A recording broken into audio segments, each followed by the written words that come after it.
చూడండి బామ్మగారు, అక్క రూమ్ లో కూడా లేదు.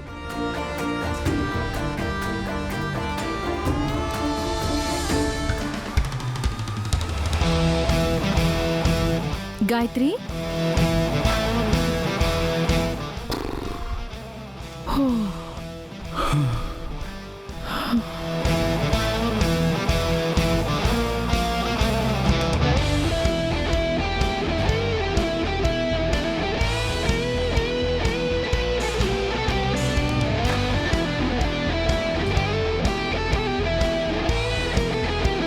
గాయత్రి, చూసావా, మీ అక్క ఎక్కడికి వెళ్ళదు.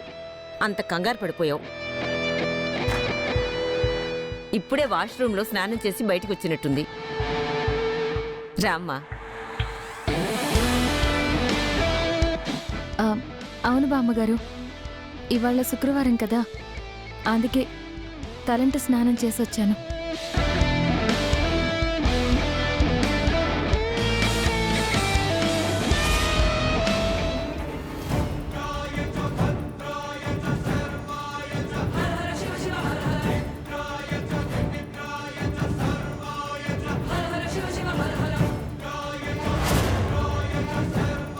అక్క, ఆ కబోర్డ్స్ పైన నీ పేరు సంతకం పెట్టున్నాయేంటి?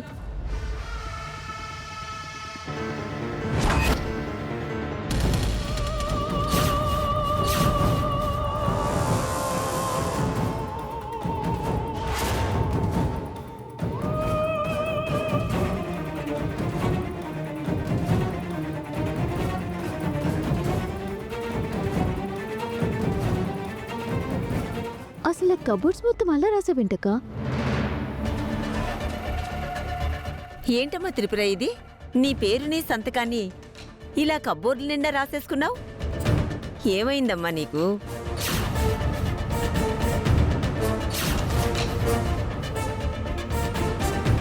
ఎవరైనా ఇలా కబోర్డ్ల మీద గోడల మీద రాసుకుంటారా?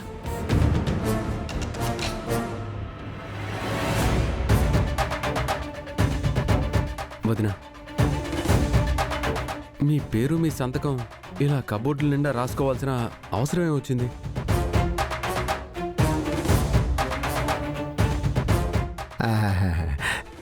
రెండు సంవత్సరాలు కోమాలో ఉండొచ్చింది కదా, తన పేరు సంతకం మర్చిపోయిందేమోనని ప్రాక్టీస్ చేసి ఉంటుంది. అంతే కదమ్మా త్రిపుర? అవును, నాకేది సరిగ్గా గుర్తు రావట్లేదు. అందుకే ఏదో టెన్షన్లో అలా రాసేసాను. పాపం, జరిగిందంతా గుర్తుకు తెచ్చుకుంటున్నట్టుంది. అక్క, మరీ ఇలా గోడల మీద కబోర్డ్ మీద రాయడం ఏంటక్క? ఏ పేపర్లోనో ప్రాక్టీస్ చేయొచ్చు కదా. ఏదో ఆలోచిస్తూ అలా రాసేసాను. వదినా, మీరు ఎక్కువ స్ట్రెస్ అవ్వకండి. ఇదిగో, మీరు దేని గురించి వదిన అడగండి. అవునవును వదినా, ఏం పర్వాలేదులేండి. కావాలంటే గోడకి పెయింట్ వేయించవచ్చు. మీరు ఈ విషయం గురించి ఎక్కువగా స్ట్రెస్ తీసుకోవద్దు. గాయత్రి, నువ్వన్నీ వదిన అలా అడగొద్దు. అలా చెప్పు అనంతో. మళ్ళీ త్రిపుర ఉద్వేగానికి లోనైందనుకో, కోమాలోకి వెళ్ళొచ్చని డాక్టర్ గారు చెప్పారు. సరే సరే అమ్మా త్రిపుర, నువ్వు రెడీ అయ్యి కిందికి రా. అందరం కలిసి టిఫిన్ చేద్దాం, సరేనా? అలాగే బామ్మగారు. పదండి.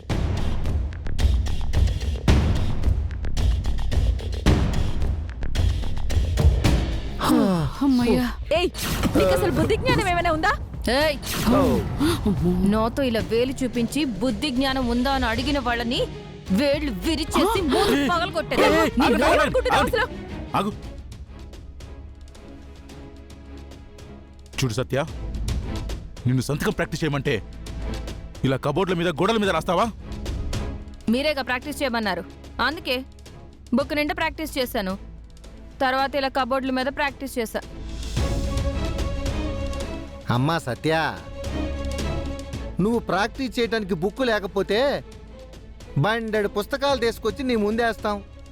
అంతేగాని ఇలా కబోర్డ్స్ మీద గోడల మీద రాయకూడదమ్మా. మ్మ్హ్మ్. ఏదో మేం కవర్ చేశాం కాబట్టి సరిపోయింది. అది సరే, నైట్ నువ్వు ఎక్కడికి వెళ్ళిపోయావు? మా ఇంటికి వెళ్ళాను.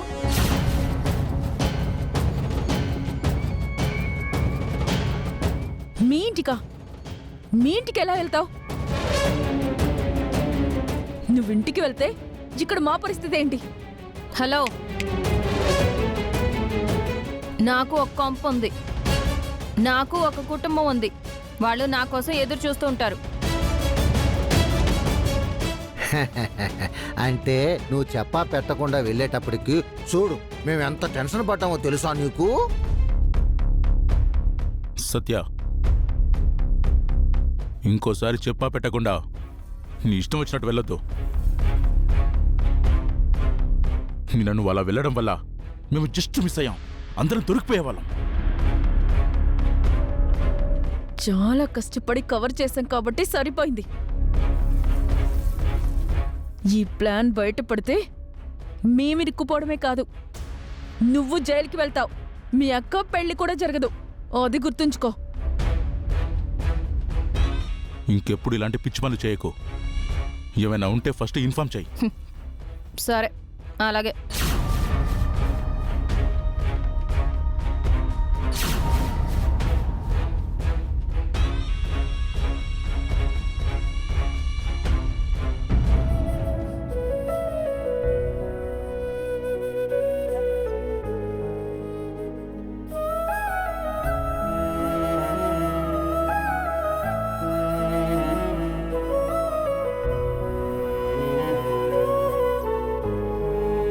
ఇదిగో స్వామి, నీ మీద నాకు కోపం వచ్చింది. నేను నీ మీద అలిగాను. నువ్వు నాకు అన్యాయం చేస్తున్నావు.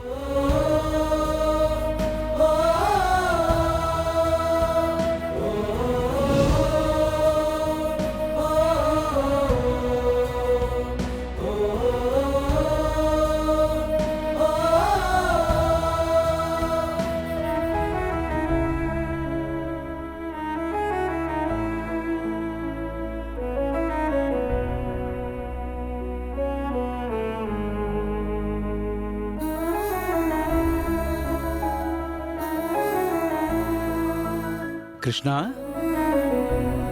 కృష్ణ, ఏంటి కృష్ణ అలా ఉన్నావు?